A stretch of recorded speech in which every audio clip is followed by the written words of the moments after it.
बंगाल के अंदर ममता बनर्जी ने खेला करवाई दिया भाई। हमेशा खेला में एक नंबर में ही रहे भाई। राजनीति की इतनी घात खिलाड़ी है ममता बनर्जी दीदी। अब इतने दिन लेक्चर दे दे करके मतलब एक बीजेपी दूसरे पक्ष को उसके ऊपर भांडा भी फोड़ना और खुद साफ भी बच के निकलना, ये कला इसी दीदी के अंदर है। ये कला एकदम इतनी जबरदस्त बनाती है। अब ये नहीं पता दीदी को कि अब बंगाल पलटी होगा, 100% होगा। हम भी देख रहे हैं कि ये नो नाटक चल रहा था ना, दीदी भी तो ऐसे रोडों पे पीट पीट करके आई है। वो गुंडा राज पहले भी था, वामपंथी कॉमरेडों का टक्कर लेकर के ममता बनर्जी आई है। तो ममता बनर्जी को एक एक इंच की राजनीति का ज्ञान है, वोटों को लुभाने का ज्ञान है। और ये सरेआम हिंदू मुसलमान तो करवाती है ममता बनर्जी। प्रफुल्ल कुमार मोहन तो आसाम में, वहां जितने भी हिंदू बहुल क्षेत्र थे वहां से बोलते हैं कि अब हम यहां से पलायन कर जाएं। ये तो 88-89 की बातें बता रहे थे। वहां तक कि हमने फेसबुक पे पहले ही बोल रखा है कि बंगाल आसाम में होगा क्या और ये करवाएंगे क्या। ये तो देश देख रहा है, जान रहा है।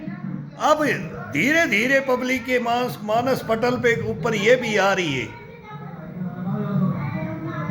अब एक इशारा ही काफी था इस चीज का। अब वो पत्थरबाजी की है, मुर्शिदाबाद और कहां कहां आग लगा दी है पूरे बंगाल के अंदर। तो ये क्यों हुआ? हिंदू मुसलमान कभी झगड़ा करता ही नहीं है, राजनीति करवाती है, राजनीति लोभी है, ये करवाती है, करवाया है, इन्होंने बढ़ावा दिया है। इनके मरने मारने से कोई मतलब नहीं है।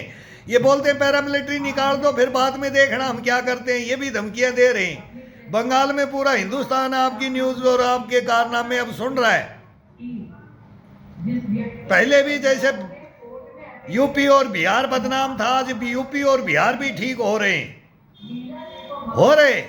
वहां योगी ने ठीक कर दिया और उधर नीतीश कुमार कर देता है, मिलजुल के भी कर लेते हैं, फिर आ जाते हैं। वहां का भी सोच से समझ से बाहर चल रहा है। लेकिन बंगाल में तो तानाशाही चल रही है और दीदी की चल रही है, खुली चल रही है। इन्होंने भी चलाई, कॉमरेड ने, वामपंथियों ने चलाई, अब तृणमूल भी चला रही है। अब ये किसके ऊपर ये घड़ा फोड़ा जा रहा है? बहस में एक से एक बैठ जाता है और फिर भाई बातें होती रहती हैं। भाई ये हुआ, हमारी वजह से नहीं हुआ, इनकी वजह से हुआ। फंक्शन के लिए एक रामनवमी है तो इसके लिए तो फंक्शन में हिंदू मुसलमान सिख ईसाई सभी आओ ना। ये झगड़े की बातें ये राजनीति में करके फिर ये झगड़ा करवाना और फिर बोल देते हैं कि भाई ये करेंगे, और करवाने का हिंट तुम दे रहे हो। अगर भाई कर दो, यही ड्यूटियां हमने की हैं, इन्हीं के दंगों के मारे हुए हैं, इन्हीं भ्रष्टाचारियों का, देशद्रोहियों, गद्दारों के लिए। फिर वो बात आ जाती है, तब बोलने का मन करता है। यही तो करवा रहे हो, ऐसे राज करोगे,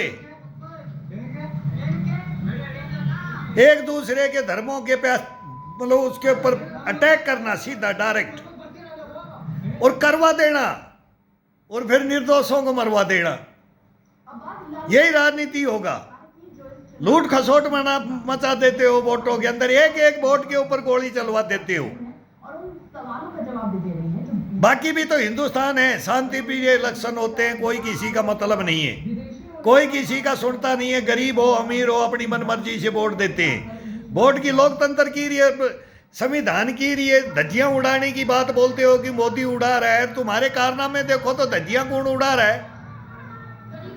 धज्जियां तो कांग्रेस उड़ाती आई है, ये तो पुरानी पार्टी है, लेकिन अभी तुम सब इसी के अंदर मिल रहे हो।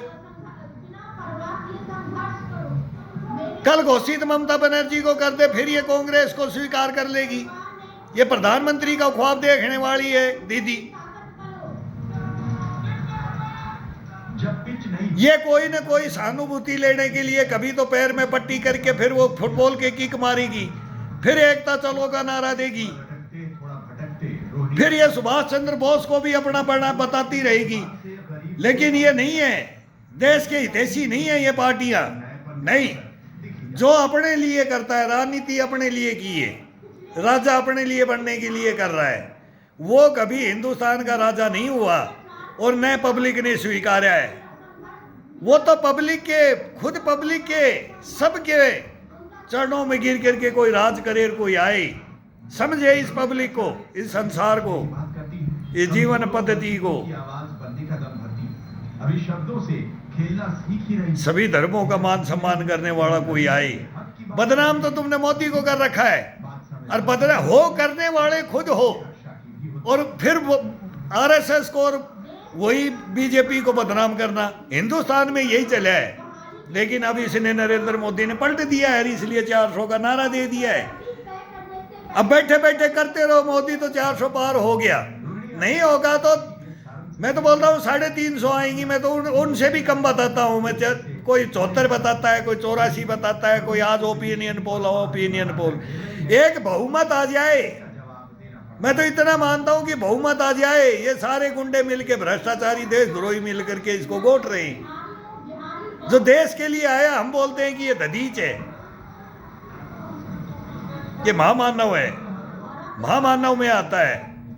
जीवनी देखो, जीवनी पढ़ो किसी की, ये तो प्रत्यक्ष में है, प्रत्यक्ष में है हमारा देश का प्रधानमंत्री नरेंद्र मोदी। आज ये क्या नहीं कर सकते, लेकिन नहीं, नहीं अपने लिए नहीं, देश के लिए। इन वाले तो सब शिकार और शिकार में ही रहे, शिकार और शिकार सबका सेवन करते हुए। उनको ये नहीं पता था हिंदुस्तान में क्या हो रहा है। ऐसे भी राजा हुई, देश के प्रति क्या होना चाहिए वो भी नहीं। ये देश को तोड़वाने वाले, ये देश को तोड़वाने वाले, लुटवाने वाले।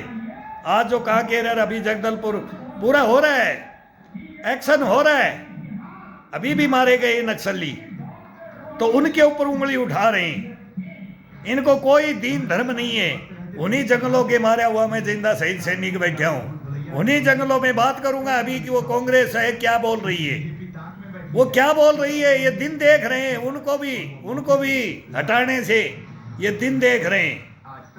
वो क्या करते हैं हमारे साथ। वो जंगलों की कहानी में भी बताया हुआ, वो इन्हीं जंगलों के अंदर में शहीद हुआ था। और कांग्रेस के कारनामे, कांग्रेस के, ये क्यों ना बायकॉट करेगी, क्यों ना ये सेना के खिलाफ खड़ी होगी। ये तो अभी इनके नक्सलियों के पक्ष में खड़ी होगी। ये देश देखो, इनको वोट दोगे, इनको वोट दोगे। इसलिए मैं बोलता हूँ, मैंने 17 साल से बॉयकॉट कर रखा है, और जब तक बॉयकॉट करूंगा, जब तक इनके सामने से आमने सामने नहीं हो जाएंगी। एक सैनिक का सामना नहीं कर लोगे तो ये सारे दुख दर्द मिट जाएंगे। जो ये नेता जो पंजीकृत अपराधी होकर सजा आपता है, देख लो भाषाएं, देख लो भाषाएं सैनिकों के खिलाफ। तुमने उग्रवादियों बोलते हैं कि कांग्रेस के प्रवक्ता ने बोला कोकराझार के अंदर बोडो को आगे बढ़ाया। बोडो और बीएलटी के साथ में क्या हुआ है, बोडो बीएलटी के साथ क्या हुआ है और किसने करवाया है, ये भी शायद देश को नहीं पता होगा। तुम्हारे कारनामे नहीं पते होंगे, किसी को पता ही नहीं लगने देते हो। भ्रष्टाचार, देशद्रोही और ये उग्रवाद को बढ़ावा देने वाला कौन है? राजनेता, राजनेता ही तो हैं। तो राजनेता पहले कौन थे, किसने राज किया? मोदी तो पहले था नहीं, वाजपेयी तो पहले था नहीं।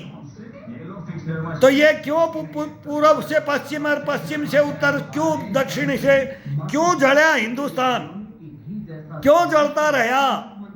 लेकिन अब जलने नहीं दे रहा मोदी, तो इसको डाउन करने वाला अब कौन आ गया? और तब पहले क्यों नहीं आए, क्यों नहीं आए, क्यों जवाब नहीं दिया? दो ही दुश्मन है, पाकिस्तान और चाइना हिंदुस्तान के, और वो बोलते हमारा दुश्मन, हम बोलते हम तुम्हारे दुश्मन नहीं, तुम हमारे दुश्मन हो। ये क्यों नहीं समझा पाए, क्यों नहीं समझा पाए पाकिस्तान को और चाइना को? क्यों इनसे समझौते नहीं कर पाए? क्यों इनसे अपना लेन देन सही तरीके से कर पाए?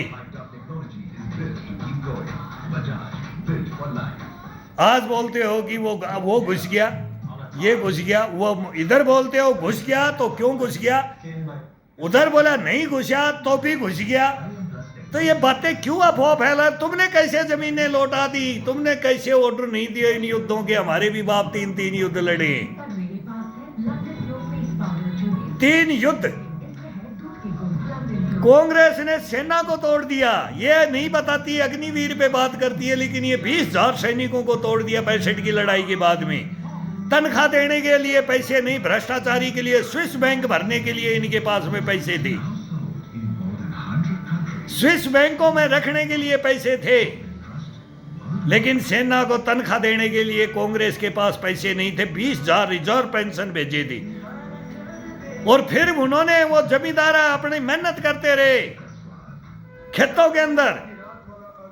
71 के अंदर फिर ढाका के अंदर गए, फिर हिंदुस्तान को जरूरत पड़ी, गए, फिर बांग्लादेश बना करके आए और फिर घर भेज दिए। क्या किया तुमने? तो कॉन्ट्रैक्ट पे तो तुमने आर्मी रखी है, तुमने आर्मी को कॉन्ट्रैक्ट के तौर पे कॉन्ट्रैक्टर बनाए तुमने। तुम आज बोलते हो अग्निवीर की बात।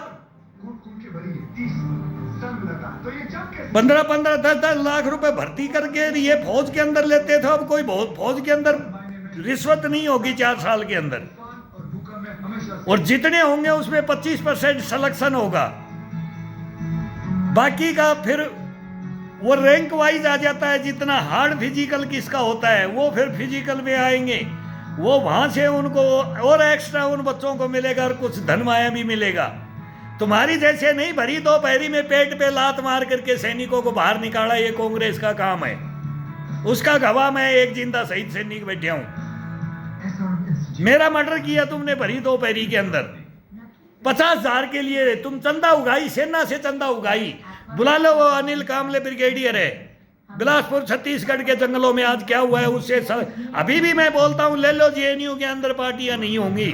मैं इसलिए कन्हैया को बार बार बोलता हूं, तू मेरे से बात कर ले, तू बहुत बहुत बहुत माइंडेड है, बहुत जानता है, PhD किया हुआ है, लेकिन तू सच्चाई को जान ले।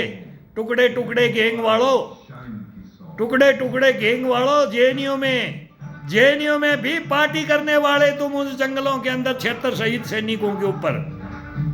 वहीं का शहीद मैं हूं, कन्हैया कुमार वहीं का मैं हूं। किसी की पार्टी देख लो, फारूक अब्दुल्ला की देख लो, मुफ्ती मैडम की देख लो, इधर मुलायम सिंह क्या थे, अखिलेश क्या है, उधर लालू क्या है, उनके बेटे क्या है, ममता बनर्जी क्या है, DMK क्या है, अन्ना द्रमुक क्या है। कहां सी राजनीति, किसके साथ नहीं हम। देश का जो सैनिक जानता है और जिसने अपनों को न्योछावर किया है, जिन्होंने इनको पकड़ा है, इनकी चोरियां पकड़ी हैं, वही बात मैं 2 साल से बोल रहा हूं कि ये फौज से भी ट्रक भर के पैसे भिजवाते हैं और इलेक्शन जीतते हैं। और यही भूपेश बघेल साहब इलेक्शन में बोल रहे थे, अब फिर वही ब्लेम। अभी भी हेलीकॉप्टर चेक हो रहे, पर प्रधानमंत्री तक के चेक होने चाहिए, सबके होने चाहिए। मैं तो बोलता हूं कि किसी के भी एजेंसियां शक करे, लेकिन ये पैसे उनमें नहीं जाते, ये फोर्स के थ्रू पैसे जाते हैं, हमारे थ्रू जाते हैं, पैरामिलिट्री के थ्रू ले जाते हैं। ये स्पष्ट है।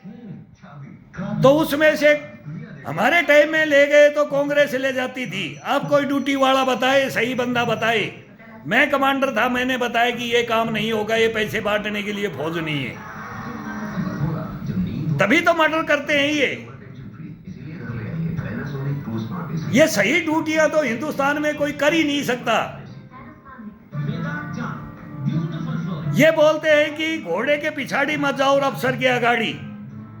हमारे को तो ये नपुंसक बना देते हैं, फिर जवान कैसे रहेगा हिंदुस्तान के अंदर? जवान बन करके तो कोई भी रह ही नहीं सकता। थोड़ा सा भी खड़ा हो गया जवान सामने, मेरे सामने अकड़ गया, मेरे सामने ये कर गया, अरे है तो है, कोई मर्द है तो है, लेकिन इन्हें नपुंसकों का हम क्या करें? ऐसा अफसर कोई अपनी हीन भावना लेकर के बहानाबाजी करके ये चले, एक सीधा रिश्वतखोरी में ही चले। दिल्ली से ऑर्डर है, कर लो, क्या करोगे? 2-2 साल की तनख्वाह दे दो, नौकरी करना है तो 20-20, 25-25 साल सर्विस कर रहे, और ये चंदा उगाही कर रहे हैं उनसे। बाढ़ रात में भी हम देते हैं, सूखा रात में भी हम देते हैं, तनख्वाहें देते हैं हम सबकी सरेआम सेंटर से आदेश आता है। लेकिन हमारा डीजी जैसे हमारा जीपीएफ खा करके भगता है और कांग्रेस का प्रधानमंत्री बुलाता है रात रात में, भग जा, तेरा बाप आईएएस अफसर था हमारे खानदान के साथ, बचना है रिजाइन कर जा नहीं जेल चले जाएगा। ऐसे बचाते सरेआम दिन में और हमारे जैसों के पेट पे लात मारते हैं भरी दोपहरी में, ये गर्दन काट देते हैं। ये नहीं है ये पार्टियां राज करने लायक हिंदुस्तान में नहीं है। अब पूरा हिंदुस्तान समझ गया है, पूरा राज तो कोई भी करता है, सारे ऑफिसर करते हैं, आईएएस अधिकारी चलाते हैं, कोई प्रधानमंत्री राष्ट्रपति ये गृह मंत्री ये राज नहीं चलाते। पढ़े लिखे जो बोलते हैं ना वो है असली पढ़े लिखे। चोरी करने वाले पढ़े लिखे ऑफिसर बन के आकर के बोले कि मैं पढ़ा लिखा हूं, लेकिन जो देश के लिए प्लान योजनाएं बनाते हैं उनको रिवार्ड भी मिलते हैं। जैसे स्वामीनाथन थे, उनको जो एग्रीकल्चर में दिया, मिसाइल मैन अब्दुल कलाम को दिया, क्या लेके गए क्या नहीं, हीरो बन के गए, क्या लेके गए? उनका मर्डर भी मेरे को करने के लिए खड़ा कर दिया गया था। शर्म नहीं आती इनको, शर्म नहीं आती। मैं तो खुद भुक्तभोगी बैठा हूं। मैं तो बार बार बोलता हूं इन एजेंसियां मेरा सहारा ले, सहारा ले। ये तो वही बात है जो हम कौन ड्यूटियां कर रहे थे, वहां बोल रहे, वहां का हम शहीद हो गए। लेकिन अब है तो हमारे को एक फोन आ जाए, एक बात आ जाए कि यहाँ हो गया, मैं बता सकता हूँ इस किस कारण से हुआ ही, ये किसने करवाया और कौन करवाने वाला है, ये सारा हिंदुस्तान जाने। लेकिन नहीं, एजेंसियां भी नहीं सुनती हैं। फिर मैं बोल रहा हूं, मैं दिल्ली पुलिस को बोल रहा हूं, मैं बोल रहा हूं जो भी कांड दिल्ली में हो रहे हैं वो सारी गैंग का एड्रेस है मेरे पास, मेरे पास एड्रेस है। काम क्या है, करप्शन कहां से होता है, भ्रष्टाचारी कहां से होती है, समाज को गिराया कहां से जा रहा है, समाज को बर्बाद कैसे किया जा रहा है, आने वाली टीन एज को डुबोया कैसे जा रहा है। ये एजुकेशन है कि क्या है, ये मोहल्ला क्लिनिक है कि क्या है, ये आड़ है, ये छुपाव है, ये क्या है, ये सुधार है, अगबिगाड़ है, ये क्या है? कोई सुने तो नहीं, सुनने का कोई मतलब ही नहीं। छोटे किसी का भी क्यों सुने, हम करें वो सही है, हम हैं वो सही है, दूसरा बेवकूफ है, पागल है इस हिंदुस्तान के अंदर। हमारे माँ बापों ने हमारे को पढ़ाया लिखाया, हमारे को ही खिलाया, हमारे को ही बढ़ाया, हम ही राज करेंगे, दूसरा कोई कुछ नहीं है हिंदुस्तान में। किसने दी ये भावना, किसने ये चोरियां डकैतियां सिखाई, किसने ये किसी की बर्बादी करना सिखाया? कौन से गुरु थे, कौन सी शिक्षाएं थी, कौन सा संविधान है, कौन सा लोकतंत्र है? मानते हो उस लोकतंत्र को तुम, मानते हो संविधान को तुम?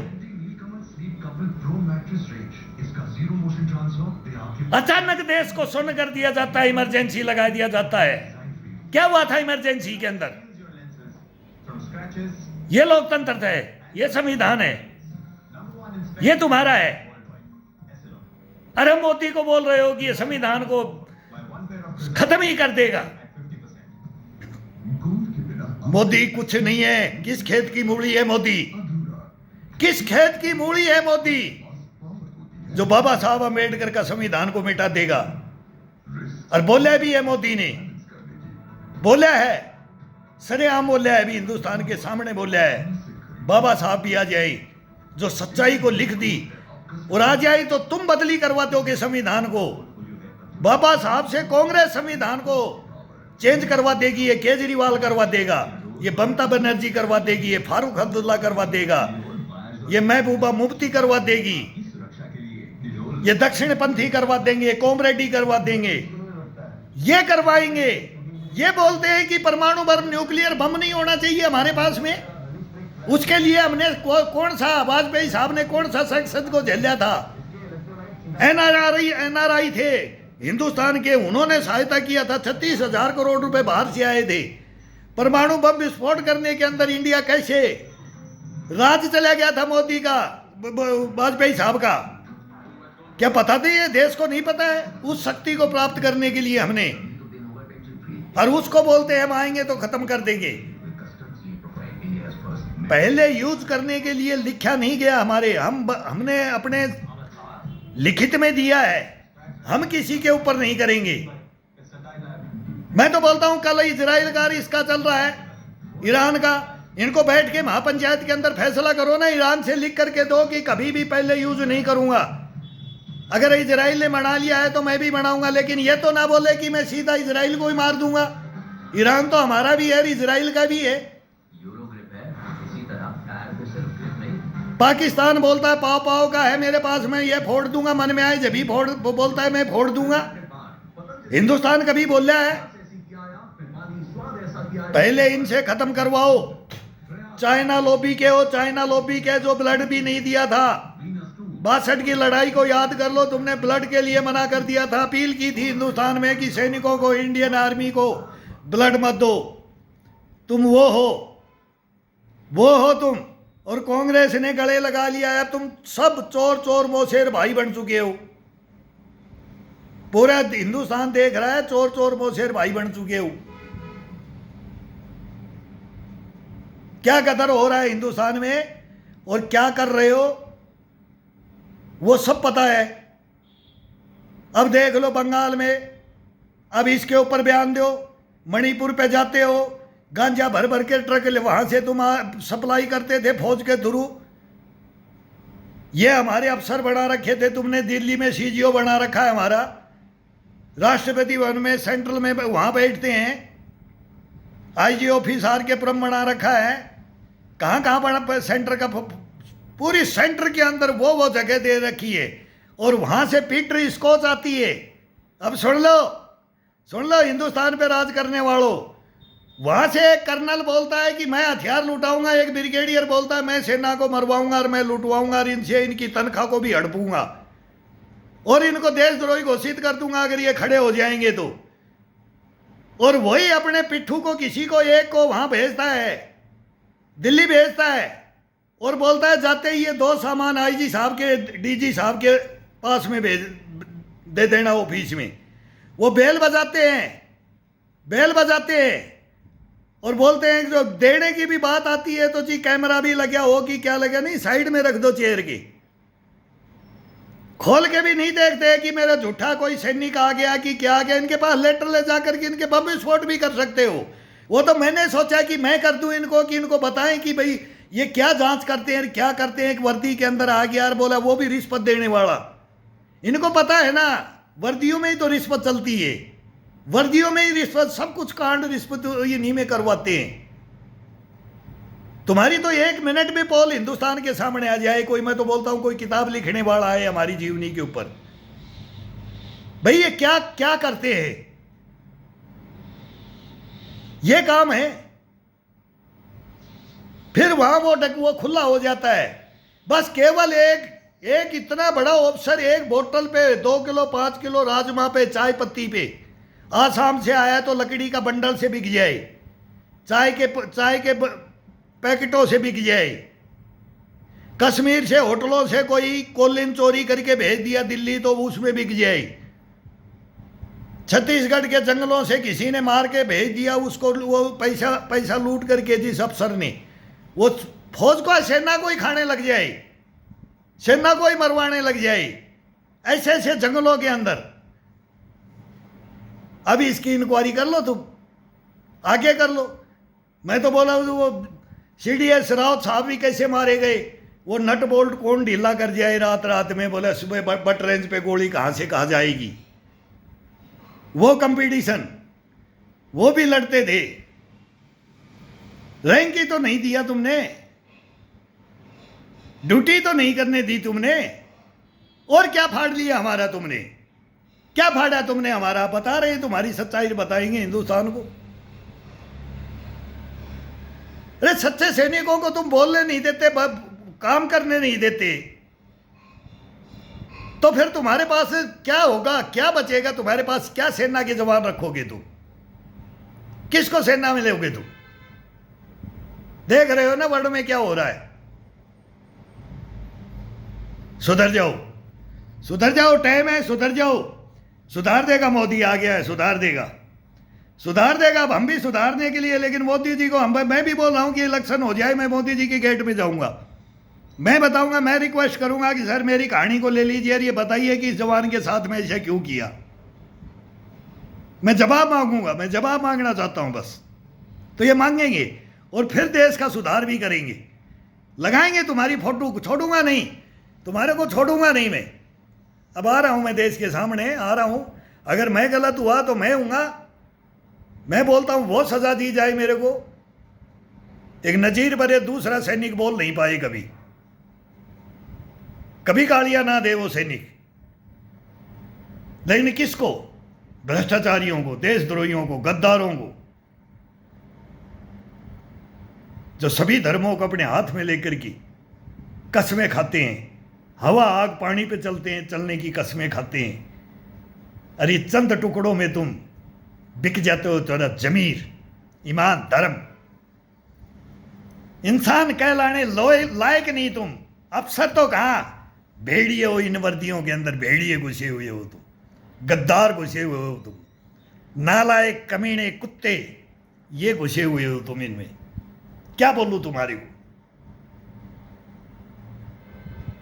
देश देखेगा कि ये सैनिक कोई पागल है या कोई हिंदुस्तान की बेइज्जती करने वाला है। नहीं, इस हिंदुस्तान को एक नंबर बनाने की बातें हैं ये, एक नंबर बनाएंगे। तुम जैसे गद्दारों को अगर देश के सामने नहीं खड़ा करेंगे तो कैसे देश बढ़ेगा? मेरी तो हत्या हुई है, कोई बात नहीं है, झेला है, कष्ट हो गया है, भोगूंगा, हंसते हंसते गले लगाऊंगा, हंसते हंसते।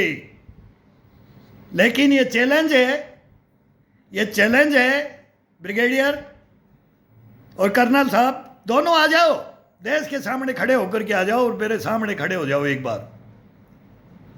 नहीं खड़े हो सकते तुम, नहीं हो ही नहीं सकते तुम। अब देश देखेगा ये कहानियां क्या हैं, देश समझ जाएगा ये कहानियां क्या है। 2 साल से मैं बोल रहा हूं, 2 साल से कड़क से कड़क आवाज में गाली दे करके, लेकिन अभी तक FIR दर्ज नहीं है।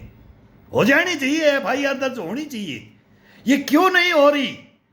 एक सैनिक अगर कोई ऐसी बात बोल दे, एक दफा किसी ने बोला था, मैं बोलता हूं कि वो फेस ढक करके बोल दिया था, बोला इसकी इंक्वायरी करो कि ये कौन है। तो मेरी भी फाइलें खुली हुई है, इसीलिए वो फाइलें खुल गई है, इसलिए सामना नहीं कर सकते कि इसके साथ क्या किया। मेरे भी बातें मैं भी सुनी है, मैंने भी अपनी हिस्ट्री बता रहा हूं अब कि मैं भी एक एडवोकेट करने के लिए उनको बातें बताई है। तो उन्होंने बोला अंकल फाइल तो खुल गई है, लेकिन इसीलिए आपका इंटरव्यू नहीं ले रहे कि आप जड़ों पे प्रहार कर रहे हो। मैं बकरा नहीं, बकरे की मां को मारने के लिए मैं खड़ा हुआ हूं, उस जड़ को काटने के लिए। मोदी जी उस जड़ को काटेंगे। केवल ये 2 सैंपल हिंदुस्तान में ले आओ, ये 3 हैं, 3 अगर तीनों लेके आ जाओ एक बार, तो इंसान कैसे मारा जाता है, ये समाज कैसे मारा जाता है, ये संसार कैसे चलता है, कैसे बर्बाद हो जाता है, इसमें सब कुछ है। वो अपने साथ लेके मरता है, मैं अपने साथ लेके मरा हूं। 3 आदेश, हत्या के 3 आदेश, पूरे परिवार की हत्या सर, पूरे परिवार की हत्या को, सुसाइड को लेकर के मैं 3 दफा मरा हूं और 3 दफा जिंदा हूं। ये कहानी है, ये देश के जवान की कहानी है, उस सेना नायक की जिसके बाप ने 3 युद्ध लड़े, उसकी कहानी है। मैं तो बेटा था, मैं तो उनके कहने से बलिदान देने मैं भी गया था ना, लेकिन हिस्ट्री मेरे गुरु वो थे। इसलिए सच्चाइयां देश के सामने हैं और यही उजागर करने के लिए मैं आपके बगल में खड़ा होना चाहता हूं। आऊंगा मैं, अभी आ रहा हूं, इलेक्शन होने के बाद में आ रहा हूं। विनर तो हो ही चुके। विनर तो मैं बोलता हूं कि अब की बार 400 पार, अगली बार बार 1947 तक इस देश के ऊपर राज करोगे आप। मोदी जी को अब हटाने वाली पब्लिक नहीं है।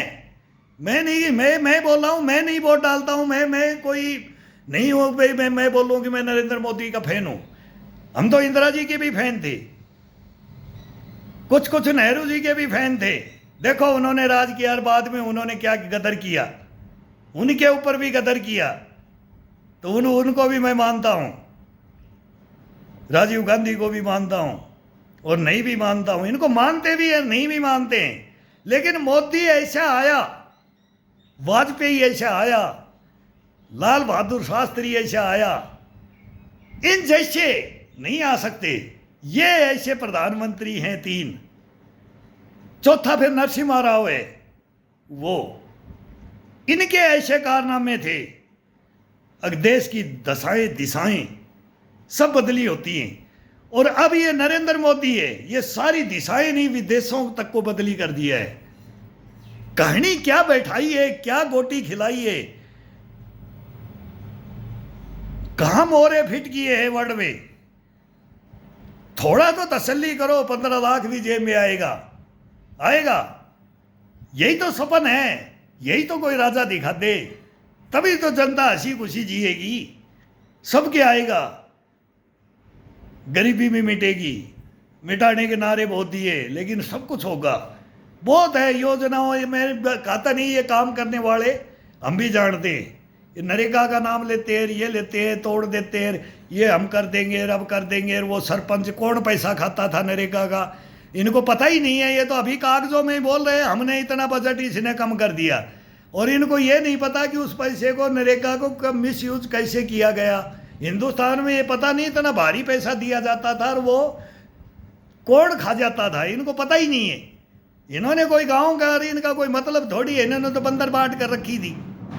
बंदर बांट के अंदर राज करना चाहते हैं, जातिवाद के ऊपर राज ये पार्टियां कर रही है अब सरेआम। अब नहीं कर रहा है कोई।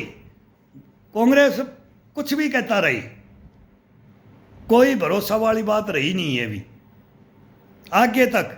जब तक उन सिद्धांतों के ऊपर नहीं आओगे, जिस सिद्धांतों के ऊपर ये हिंदुस्तान को आज़ाद कराया था और लड़ाइयाँ लड़ी गई थी ना, उन सब में कटते आ गए, आज तक जीत नहीं पाए। अब जीतने लगे हैं हम।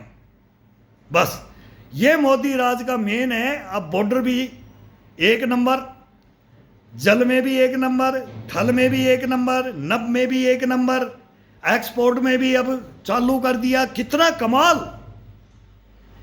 कमाल कर दिया, स्वप्न में नहीं सोचा था। अब हम चाइना को भी आंख दिखाते मनमोहन सरकार में 10 साल में, वो गर्त में चले गई थी। लेकिन अब इतना तेजी से काम जो हुआ है हिंदुस्तान के अंदर, तो अब हिंदुस्तान अब आगे चल भी दिया है। बस इन्हीं में तो चलने की है। कोई आस तो जगाए, कोई सही दिखे तो सही, कोई ईमानदार तो नजर आए, कोई राजा तो नजर आए। राजा तो खत्म ही कर दिए थे, सब अधीनता। ये तो ब्रिटेन बना रखा था, महारानी वो ही रहेगी, बाकी राज कोई भी करो। अभी तक हिंदुस्तान आजाद नहीं था, ये तो अब हुआ है आजाद। तो अब हुआ है, पहले आजाद थोड़ी था। बोले वो गोरे गए काले आ गए, वो सच उसमें था। ये राज उसमें हुआ है। बहुत बड़ी हिस्ट्री है, बहुत बड़ी है। इनको बोलते रहेंगे, बताते रहेंगे, बताएंगे।